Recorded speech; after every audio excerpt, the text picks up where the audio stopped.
వేసుకోండి.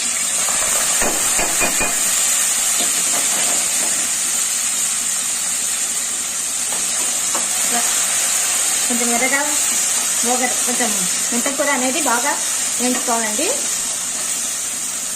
మాడగట్టుకోకుండా కొంచెం ఆకు అనేది కొంచెం రోస్ట్ అయ్యే వరకు వేయించుకోవాలి, లేకుంటే చేదు వస్తుంది.